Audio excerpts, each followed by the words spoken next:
Así se llama esta palabra, fe en medio de una crisis. Y vamos a leer un texto muy conocido, y usted lo va a recordar, que fue aquella noche cuando Jesús estaba con los discípulos en una barca y vino una tormenta. Vamos a leerlo, Marcos 4, versículos 35 al 41. Ese día, al anochecer, les dijo a sus discípulos: crucemos al otro lado. Entonces dice que dejaron a la multitud y se fueron con él en la barca donde estaba.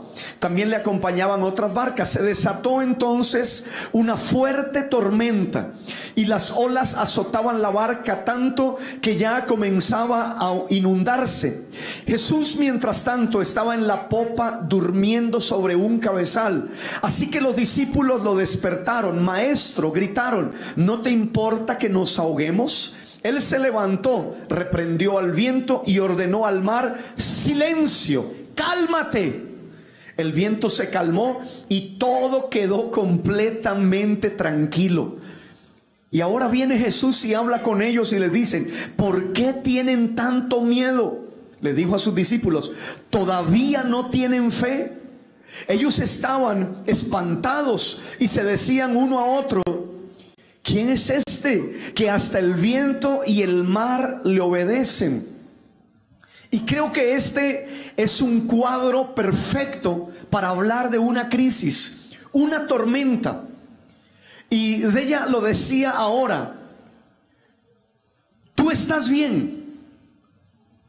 Y quizás hay un dolor en la cabeza, un dolor en el estómago, un dolor en alguna parte. Tú vas al médico, te hacen un chequeo y te dicen: es un tumor, y es el tumor que tiene el cáncer más agresivo. Y tú inmediatamente uno entra en shock y uno entra a pensar: pero ¿qué pasó?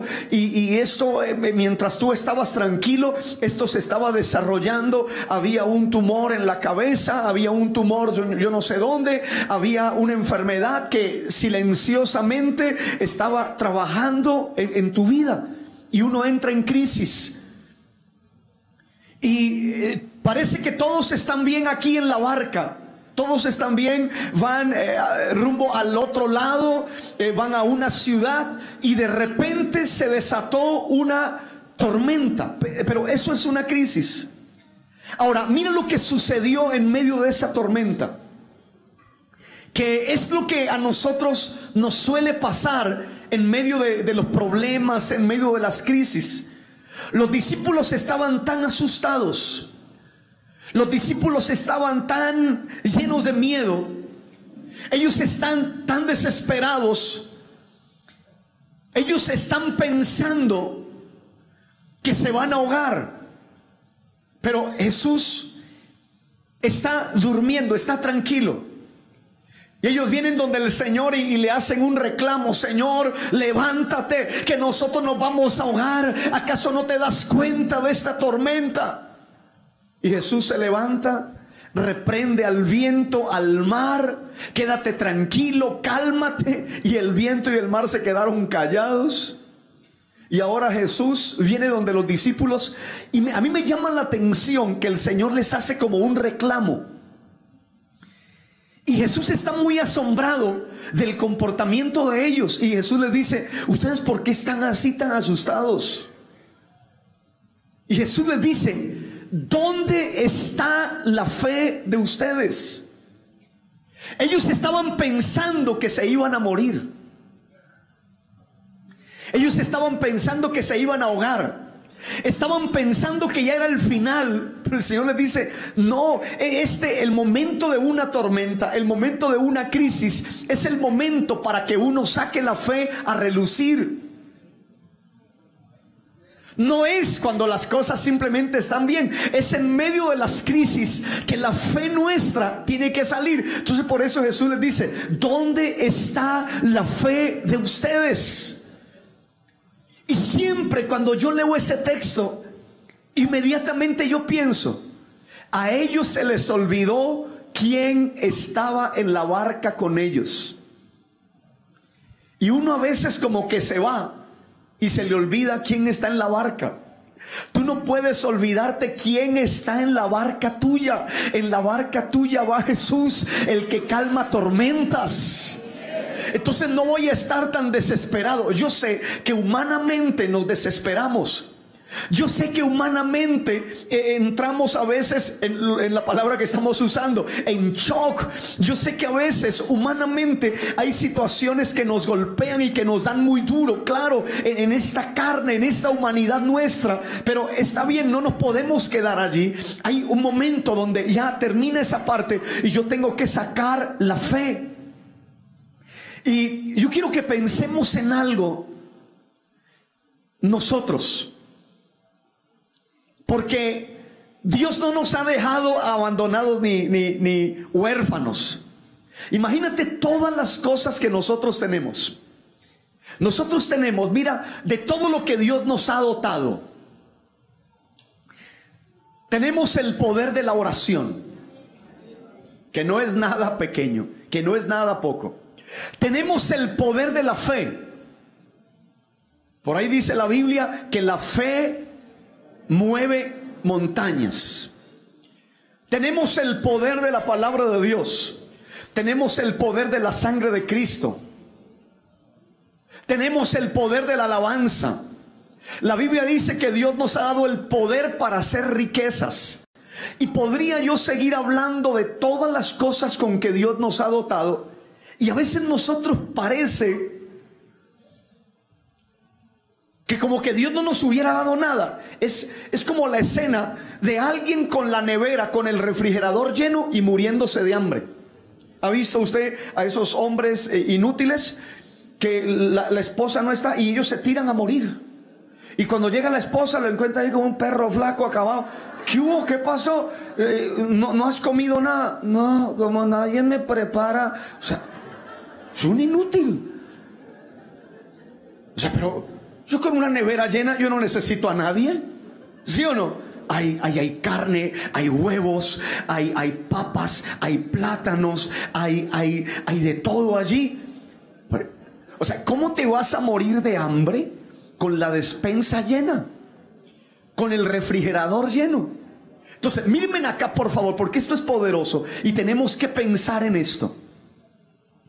Porque a veces nosotros parece que estuviéramos solitos y abandonaditos y huerfanitos, cuando tenemos una cantidad de poderes. O sea, Dios nos ha dado armas por toda parte, pero tenemos que usarlas. Yo voy a usar el poder de la oración. Voy a usar el poder de la fe. Voy a usar el poder de la sangre de Cristo. Voy a usar, perdóname, esto suena como a superhéroes, voy a usar todos los poderes que tengo. Suena como a una película, pero es cierto. La iglesia, Dios ha dotado a la iglesia, a su pueblo, de poderes. ¿Para qué? Para enfrentar toda adversidad y toda situación. Pero tenemos que usar esos poderes. Tenemos que usar el poder de la fe. Ese poder de la fe nos va a llevar a vencer gigantes. Ese poder de la fe nos va a llevar a calmar tormentas. Ese poder de la fe nos va a llevar a mover montañas. Pero tenemos que usarlos.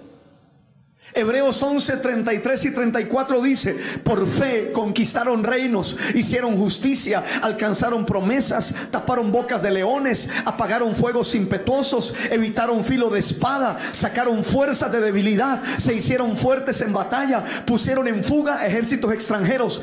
Todo esto fue por fe. Es decir, a partir de este momento yo quiero animarte, mírame acá, y quiero desafiarte para que tú uses el poder de la fe. Esa crisis que tú tienes, yo sé que es una crisis, yo sé que el problema es grande, yo sé que la situación es terrible, pero es el momento para usar el poder de la fe. Dígame amén. Jesús en medio de esa tormenta es el cuadro perfecto de una crisis. Pero ellos están tan desesperados, ellos están hablando tantas cosas, porque ellos vienen y le dicen al Señor: Señor, levántate, mira, no te das cuenta que nos vamos a ahogar, Señor. Y usted no ha visto que en medio de una crisis uno siempre empieza a hablar palabras incorrectas. Y ahora estábamos viendo a Abraham en medio de una crisis. Imagínate un Abraham colombiano en medio de una crisis. Papá, ¿dónde está el cordero? Yo veo que todo está listo, pero ¿dónde está el cordero? Yo, ¿qué voy a saber? A mí ni me pregunta y todo eso, que Dios me metió en esta, yo... Si te das cuenta, en medio... perdona, a mí me gusta hacer preguntas. No me respondas, la respuesta es para ti. ¿Tú cómo hablas en medio de la crisis? Si a veces cuando se nos pierde un zapato, empezamos a hablar tonterías. Imagínate que no encuentra el labial. Alguien me cogió el labial, porque en esta casa todo me lo coge. Aquí me todo. O sea, ¿quién cogió el cargador de mi celular? Aquí todo se pierde. ¡Ladrones! Y sale la mamá. A mí no me diga ladrón, mijito. Lo tengo yo allí. Agárrelo. Míreme, ¿cómo está hablando usted en medio de la crisis? Siempre en la crisis lo primero que a uno se le descompone es la lengua.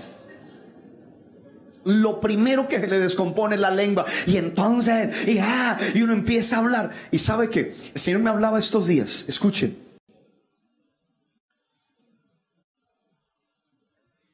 De cómo uno empieza a hablar, perdóneme el término, pero por favor lo digo para que lo entienda, porque yo digo cosas incorrectas. No, uno habla bobadas, tonterías y estupideces. Ahora sí se entiende, ¿no? No hable incorrecto, no hable bobadas. No hable tonterías. ¿Cómo nos cuesta hablar en fe? ¿Sí o no? ¿Cómo nos cuesta? Y sabe, el Señor me hablaba de esto. Hay personas que no van a ver la bendición nunca por la lengua que tienen. Y tú háblale a tu marido, háblale a tus hijos, háblale a tu esposa y dile o paras esa lengua te la cortas, le coges dobladillo, pero tú tienes que parar de hablar mal ya, porque estás arruinando las bendiciones para esta casa. Pero es una quejadera. Es una quejadera. No, la plata no alcanza. Y se quejan del salario y se quejan del lugar donde reciben la platica. Es una quejadera.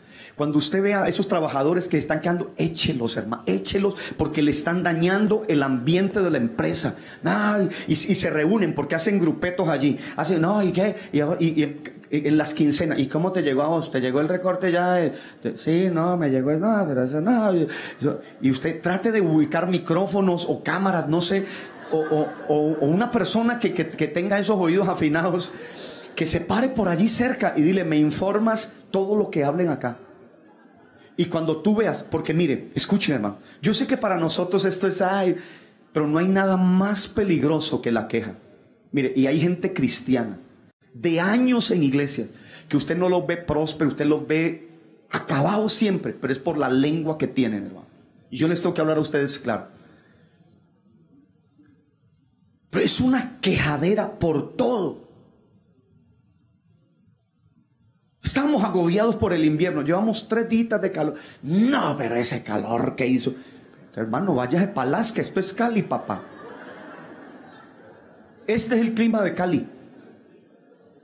Yo les he contado a ustedes. Yo peleo con la gente en la costa. Nunca vas a sentir frío en Montería, la tierra de ella. Nunca. Yo peleo con ellos. No, ese calor. Y siempre le preguntamos a Yamagálico. No, esto está aquí. Esto es un infierno. Esto, ni vengan. ¿Quién sabe por qué que no quiere que vamos? Pero es que como si yo estoy viviendo en Montería, si yo estoy viviendo en Barranquilla, por Dios, nunca va a ser frío. Vete a Bogotá. Pero es una quejadera. No, pero así ves, y ese calor. Esos días pasó, yo me subí a un ascensor, iban 2 viejitos, lo más de bonitos allí, agarrados de la mano, querido. Y entonces le digo yo, hola, ¿cómo están? ¿Cómo les va? No, con este calor que ha hecho hoy tan berraco, dice la viejita. Y el viejito, y le dije, no, y esto apenas empieza. Le dije, pero ¿cierto que hay que darle gracias a Dios? El viejito levantó la cara y me dijo, ah, no, eso sí, estamos en las manos de Dios. Y le dije, exacto. Le dije, pero hay que darle gracias a Dios. Si llueve, hay que darle gracias a Dios. La viejita como que reaccionó, no sé si era de la iglesia, no creo. Pero la viejita reaccionó y me dijo, ay, sí, ¿verdad? Es que una vez, uy, no habla tan feo. Le dije, claro. Y se bajaron allí antes y bueno, hasta luego, joven. No, ya. Esos viejitos ya se ganaron el cielo ya.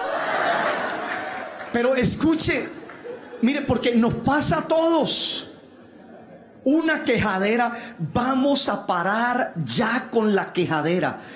La Biblia dice que Dios habita en medio de las alabanzas de su pueblo, no en medio de las quejas de su pueblo. Vamos a parar ya con la queja. Y le voy a hablar lo peligroso que es quejarse. Escriba las 7 cosas que ocasionan la queja. Después de hoy usted va a ser culpable si se queja. Porque tú ves personas que no son bendecidas y se están quejando. Y te digo, ningún salario les va a alcanzar. Y cuando ganen 50 millones, pero es que la vida está muy cara. Este yate que me compré.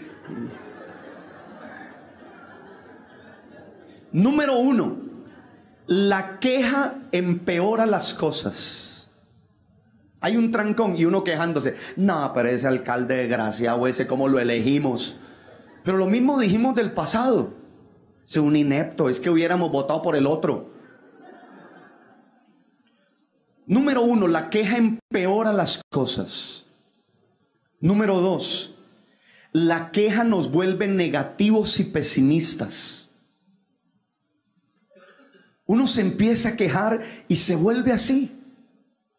Número 3, la queja enoja a Dios. Eso es algo delicado.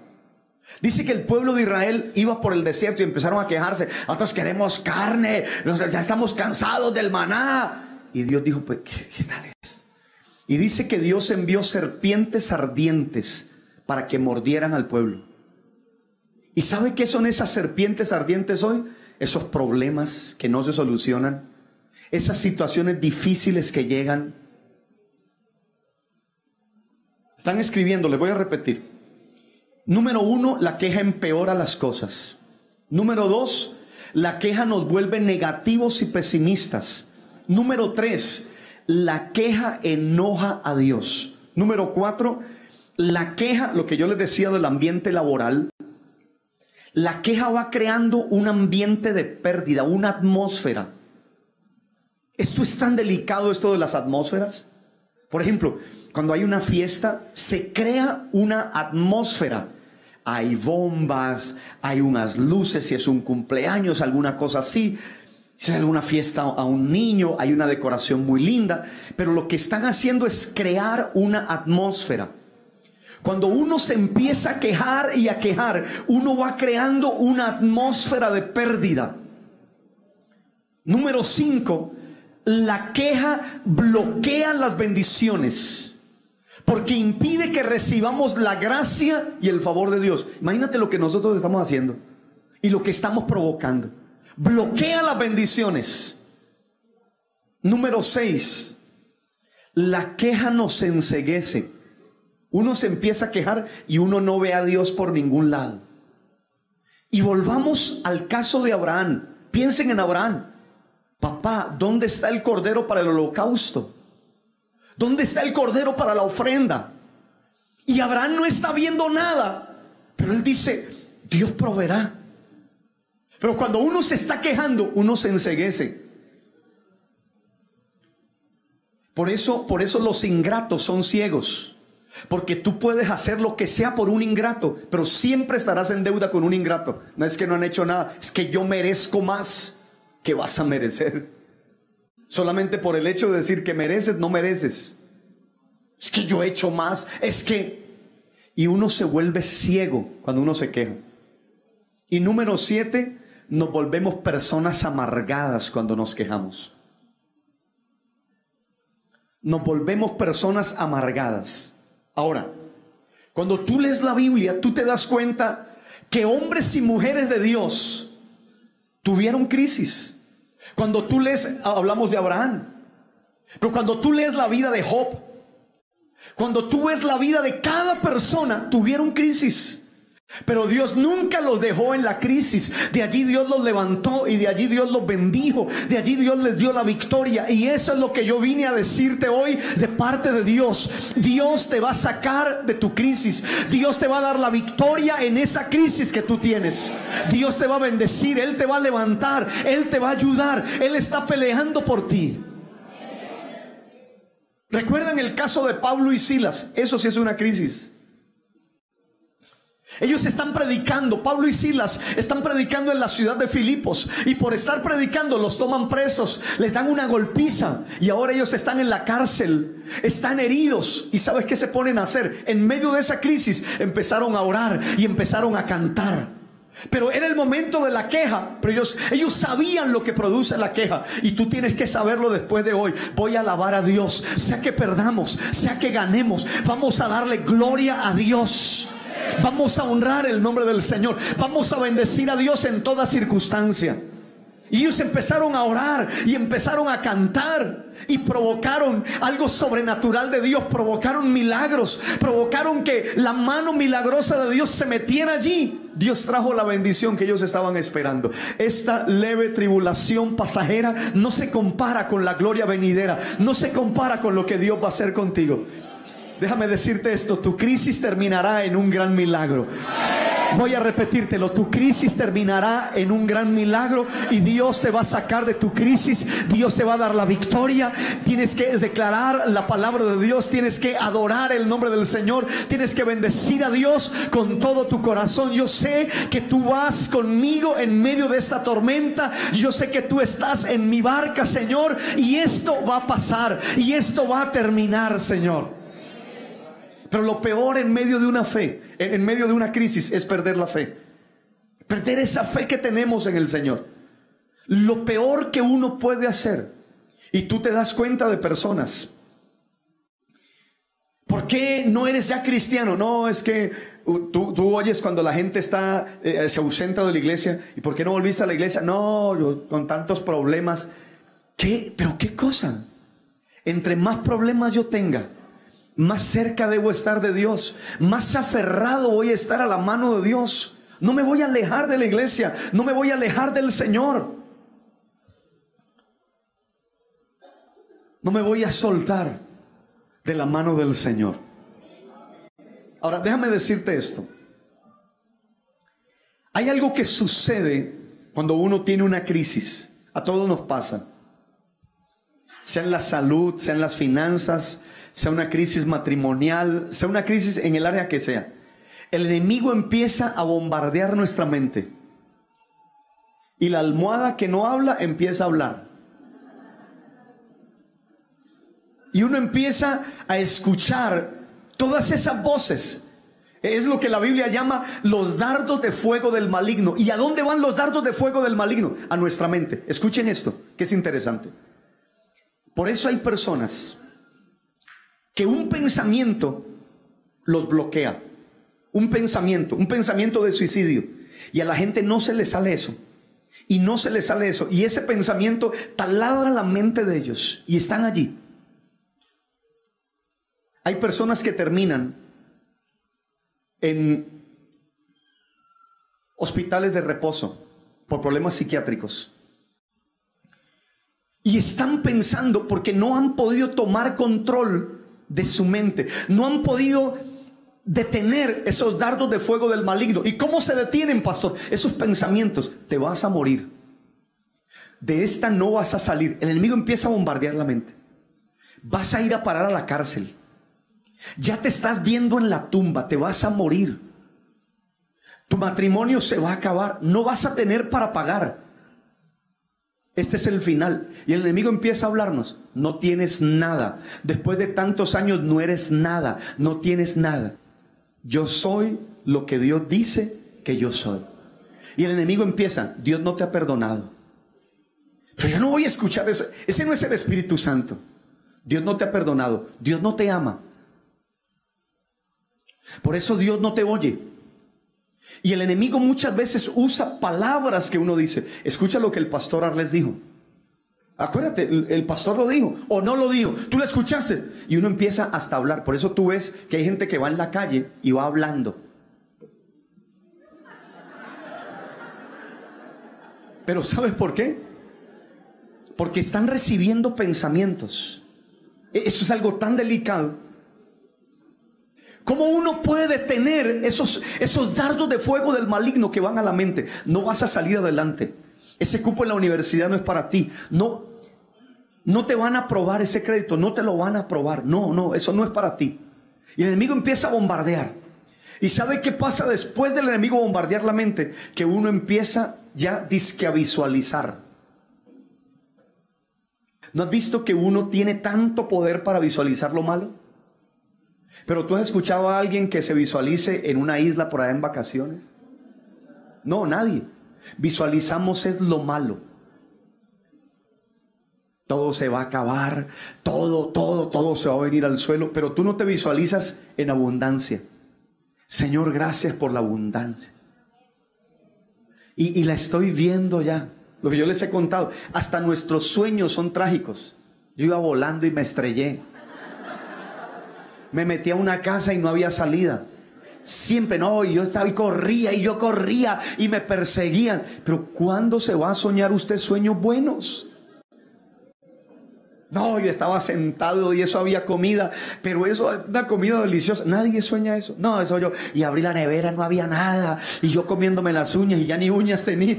Oiga, y hasta los sueños. Y después salí y llegó un camión y ¡ran! Y me desperté. O sea, que parece que ya estamos programados para visualizar lo malo. ¿Por qué la gente se deprime? ¿Sabe por qué la gente cae en depresión? Y estamos haciéndole el jueguito al diablo. Porque permitimos que el enemigo taladre nuestra mente con pensamientos incorrectos, sus pensamientos malos. Y la Biblia dice que en eso no podemos pensar. Dice que tenemos que pensar en todo lo bueno, en todo lo puro, en todo lo justo, en todo lo amable. Si algo tiene buen nombre, si algo digno de alabanza, pensemos en esto. Pastor, ¿y cómo detengo esos dardos de fuego? La Biblia dice que la fe es un escudo. Entonces yo voy a detener esos pensamientos con los pensamientos de Dios. Pero escúchame, el tiempo se me fue ya. Dios te va a sacar de tu crisis. Yo no sé cómo se llama tu crisis. Crisis personal, familiar, matrimonial, crisis existencial, en algún área, no sé cómo se llama. Pero Dios te va a sacar de esa crisis. Si tú pones tu confianza en Él, si te aferras a la fe, si amas y honras a Dios con todo tu corazón, si no te apartas de la fe, de la iglesia, de gente buena, Dios te va a levantar. Dios va a hacer cosas tan extraordinarias contigo. Y podría hablarte de a todos los que Dios sacó de su crisis. Dame decírtelo en un minuto. Dios envió a Elías, un profeta, un hombre de Dios, a una ciudad llamada Sarepta de Sidón. Porque había ya una mujer que había colapsado ya. Se quería morir. Estaba muy mal. Había hambre, había sequía. Y Elías llega con una palabra de Dios. Y Elías llega a pedirle a esa señora algo que no tiene. Es un pasaje tan loco en la Biblia. La señora no tiene nada que comer, no hay agua. Y Dios le dice, ¿sabes qué, Elías? Esa señora viuda en Sarepta de Sidón va a ser la fuente de tu bendición. Y va a ser la mujer que yo voy a usar para que te provea. Elías llega y encuentra a la señora. Y le dice, señora, ¿tiene algo de beber? Deme agua. Y ella le dice, no tengo nada. No hay nada en mi casa ahora. Ya quiero echarme a morir con mi hijo porque ya todo se acabó. Elías dijo, ¿sabes qué? Hazme una pequeña torta a mí y otra para ti y para tu hijo. Porque tengo una palabra de Dios para ti. Le dice Elías a esa mujer. La escasez se va a ir de tu casa. Y no solamente la escasez se fue, sino que se fue la muerte, la desgracia. La crisis de esa mujer terminó porque ella le creyó a ese hombre de Dios, porque ella obedeció. Y yo te estoy diciendo algo que Dios me dijo tan fuerte en mi corazón que te dijera: Dios te va a sacar de tu crisis. Vas a salir en victoria, vas a salir con la cabeza en alto. Dios te va a levantar. Aunque te has sentido en el suelo y te has sentido perder y has sentido que ya es el final, Dios te dice: voy a hacer un tremendo milagro, y tu crisis, tus problemas van a terminar en una gran bendición, en un tremendo milagro.